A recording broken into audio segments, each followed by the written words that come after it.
was at OMA, we ate in a building, and that building was called, the mess hall was called It was a guy's name, and I can't think. Quarter Officer Hall. Oh, well, that's not. Oh, I'm thinking of one of the barracks. Yeah, you're right. Well, yeah, there's Matron. Myers, Myers, Markham, that was the one I was thinking. Preparatory Hall, Myers, Markham, Yeah. Loshball Hall, Yeah. Field House. But where we ate was Porter Officer. And that was always so hard to explain because somebody's thinking, what kind of officer is a porter? And it was, well, that was the guy's name. And you'll validate that, right? Yeah. His name was? Yeah, Porter Officer. Okay. And he cooked there a long time. He was there for years. And you remember him? Oh, yeah. Yeah. Lived there on the west side out there behind. And you brought this up here the other day when we were talking. He lived there behind the nursery, Harder's nursery. Harder's Nursery. He lived just behind them. And I hadn't thought of Harder's nursery. I would have thought that was before your time. Well, John Harder Yeah. would be my connection, and I got to know John Harder. John's still around. But And, John's quite a bit older than you are. yes, but my dad, and he built houses. Yeah. And back when Susan's dad was putting in a restaurant there by their house, Big Chief, or I can't remember what the name of the little hamburger place was on the corner. Yeah, But- I don't remember. But at any rate, Harder's had an A&W drive-in where you get, Oh, yeah, I remember that. Yeah. and I when we forgot would go about there, they would talk about that.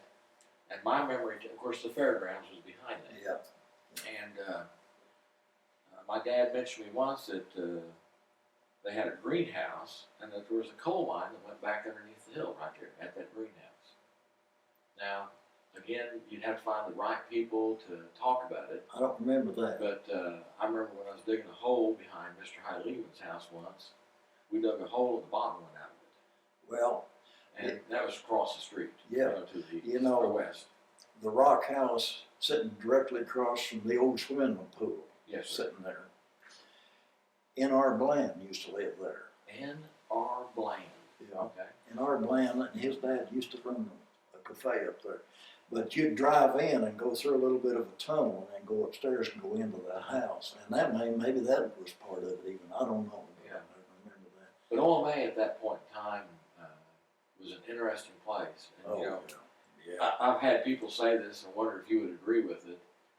We haven't had a good parade in Claremore, Oklahoma since OMA left. That's Would you about agree? right. Boy, they used to put on a parade now. They had the band and all the marching troops, and yeah, it was quite a place. And I don't remember this, but my dad would tell me that they'd bring the horses on a parade. yeah, Do you remember that? oh yeah. And at one point in time, I guess they had a couple of tanks up there. I don't remember Yeah. that.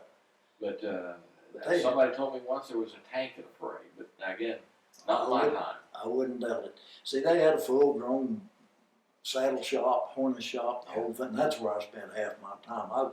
Those guys, they probably hated me because I was just a kid, and I mean, I loved that being in that saddle shop.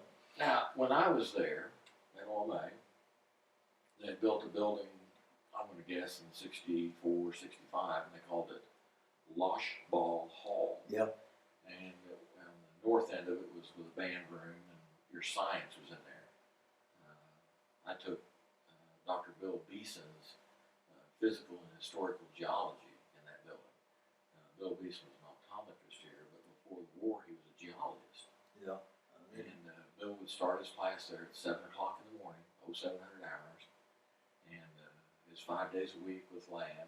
But he had to leave right at 8 because he opened his optometry place up at 8:30. But across from that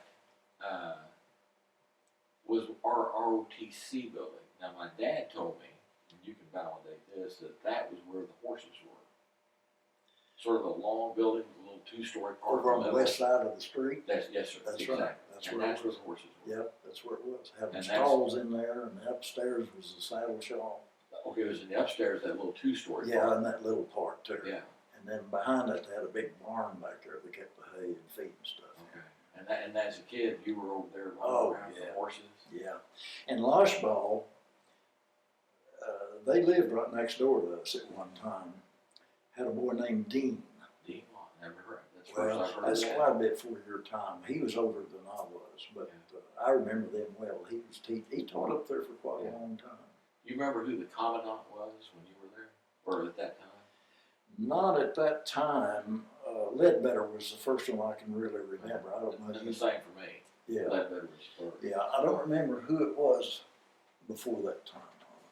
Well, you know, I know the name is escaping me right now because his widow lived in the top of the Mason Hotel on the very end apartment, right above the Ford garage area, or Yeah. Chrysler at one time. Yeah. Yeah, and I'm trying to think her last name, and in 20 minutes it'll pop into your head. Yeah, I know that feeling.